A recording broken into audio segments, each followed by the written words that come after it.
Di tengah minimnya serapan hasil panen akibat perubahan kebijakan wajib tanam bagi importir bawang putih, sejumlah petani di Desa Tuel dan Desa Rembul Kecamatan Bojong tetap menanam bawang putih untuk keperluan pembibitan. Bawang putih yang dihasilkan saat ini memang belum mampu bersaing dengan bawang putih impor untuk keperluan konsumsi.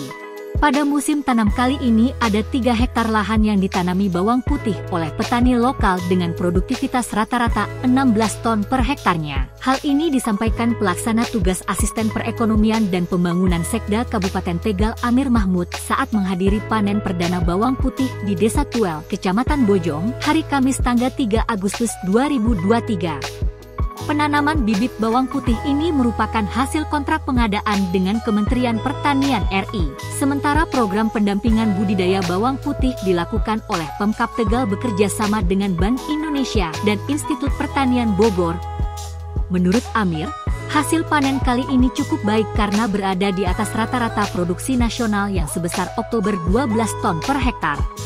Ini sesuatu yang sangat bagus, Pak, di mana kolaborasi antara Bank Indonesia, IPB, dan pemerintah Kabupaten Tegal mengembangkan kembali memori bahwa bawang putih itu pernah menjadi produk unggulan di wilayah Kabupaten Tegal, terutama mungkin di wilayah Bojong dan Tuel ini. Alhamdulillah hari ini dengan panen sini mencapai 16 ton per hektar, itu berarti satu hal yang positif, dan tentunya kami berharap dengan Bank Indonesia maupun IPB tidak hanya berhenti sampai di sini, tetapi harus berkelanjutan, berkesinambungan, mengembalikan kejayaan di Kabupaten Tegal kembali seperti zaman dulu, minimal seperti itu. Kami akan mencoba terus berkoordinasi antar wilayah kepada pemerintah provinsi maupun pemerintah pusat, bagaimana bisa harga bawang ini minimal ekonomi lah,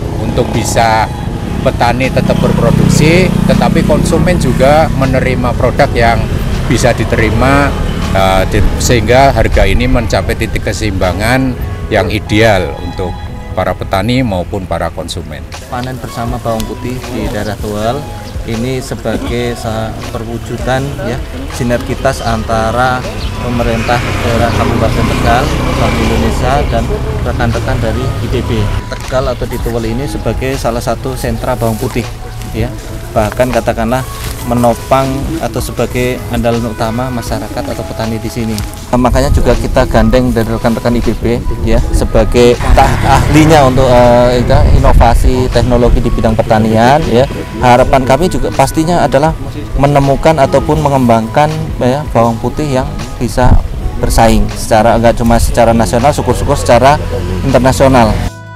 Usai panen perdana tahun ini, acara dilanjutkan dengan diskusi kelompok terarah. Sejumlah peserta FGD menyoroti soal produk bawang putih lokal yang kalah bersaing dengan bawang putih impor, baik dari segi harga maupun tampilan luarnya, di mana ukuran umbi bawang putih lokal lebih kecil dari umbi bawang putih impor. Menanggapi akan hal ini, Amir pun berharap pemerintah bisa segera mengembalikan kebijakan syarat wajib tanam bagi importir bawang putih sebesar 5% dari kuota sebelum mereka mendapatkan rekomendasi impor produk hortikultura.